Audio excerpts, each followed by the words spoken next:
Kill me! I'm here! Kill me!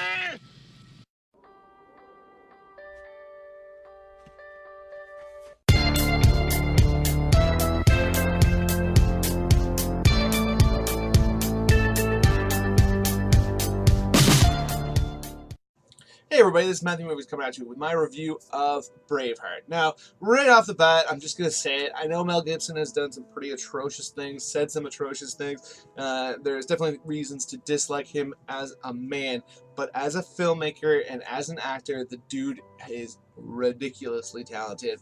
And, you know, throwing the baby out with the bathwater, pretending like this movie isn't as epically amazing as it is, would be a disservice to the many, many other people who worked on this film, even though he clearly is the key factor of the movie. And, you know, when I watch this movie, I'm able to forget all that other stuff because, again, it's just such an amazing film. Now, I absolutely adore this film. To me, absolutely one of the best horror films ever made on so many different levels. For those of you that aren't aware of this film, it's epic. It's supposedly the story of William Wallace, but they took huge liberties with it, and basically the version of his story that you see here is that he's a Scottish gentleman who was fighting against the Brits controlling his land and taking advantage of his people. And it all starts out because the woman he has fallen in love with and marries secretly, there is a lord that picks up on the fact that he married her secretly, because back then there was a law that the lords could sleep with a wife and come and do what they wanted to her at their wedding, and he was not willing to put up with that, so he married her secretly, and people picked up on it. So the Lord ends up deciding to take her life, and from there he fights against the Lord, kills his men, and he starts off this epic battle between his people and the Brits, because he leads an ever-growing group of Scottish men up against the Brits that are holding them back, and it just goes from there. And the thing about this movie is the things about that make it so amazing is, one, the characters. I mean, there's so many people in it that are so great.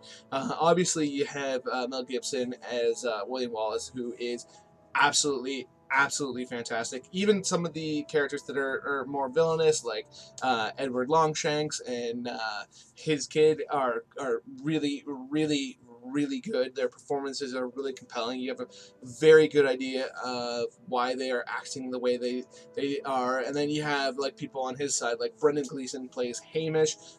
In case it's not clear, I'm looking at a cast list because I couldn't remember every single one of these characters' names. But he's got his dad there, Campbell, who is just absolutely fantastic. And then I'm trying to think of what this actor's name is, but there is a character in the movie that keeps going on and on and on about how he's got his people that are going to come and save the day, and he's super entertaining and super hilarious, and he's just absolutely one of my favorite parts of this film.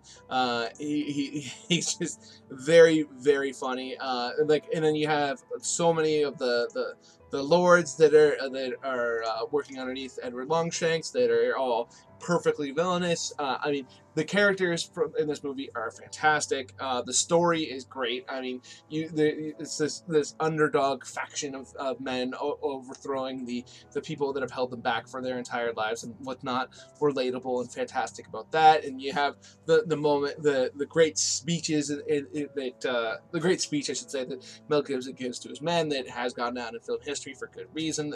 And the final scene in this movie, if you don't have the hair on your arm standing up at the end of it, if you have hair on your arm, like I clearly do, then I don't understand how it just doesn't get to you the same way it does to me.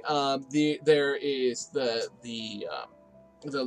introduction of a new love story with Princess Isabella, which is not, to me, was never as compelling as the original love story in this film. I think is actually quite a bit better, but still really entertaining.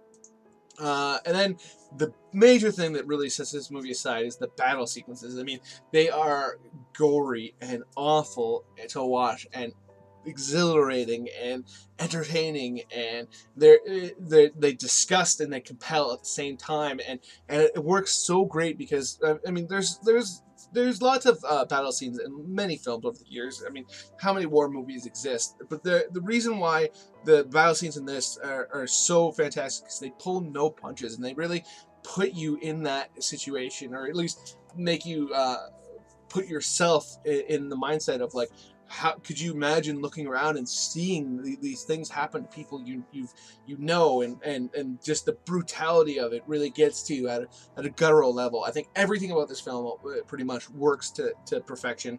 It's just a masterfully made film that deserves all the credit in the world, no matter how you feel about the person who made it. So those are my thoughts on Braveheart. Let me know in the comment section below what you think. If there's something you think I completely missed the mark on, if you can remember the name of the character that I pulled a blank on, even though I have the list in front of me.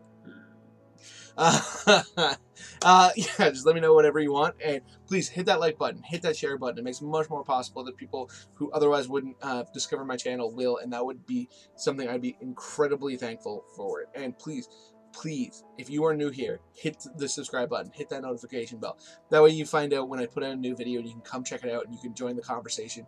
That would absolutely mean the world to me, and I would be very, very appreciative.